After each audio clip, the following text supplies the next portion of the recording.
Hello guys! So this is the nature view in our newly acquired small piece of land. So as you can see, it's so refreshing. Wow, it's a very beautiful mountain view over here. And you can also hear different birds chirping at the background and other insects. Mga tunog po ng kulisap. I hope you can hear that. Yes, it's so refreshing to the body, to our mind. Yes, it's so relaxing. I hope you enjoy the view, guys. Yan, sarap siguro mag-hiking doon. Yan, sa bundok banda. Okay. Naririnig nyo ba yung mga tunog ng mga kulisap, ng mga insects? And also the birds around? Yes. Sarap pong pakinggan. Yan. This is actually one of my favorite places.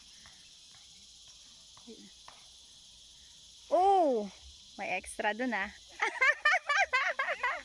Yes! Yan guys, oh.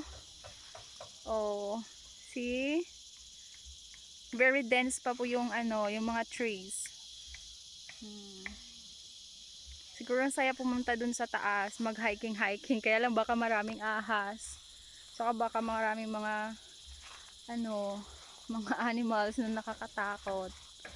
Baka mga gagamba, not crocodile. Monitor lizard. Yan, and other dangerous animals. Yes, ang sarap pakinggan ng ng mga tunog ng kulisap at ibang mga insects tsaka ng birds. Actually nakaka-relax talaga. Parang ayoko na umalis sa place na to. Dito na lang yata ako hanggang maggabi. Yan. Oh. Hapon na. Time to go home na. Yes. Okay. So thank you guys. I hope you enjoy the view. Bye bye.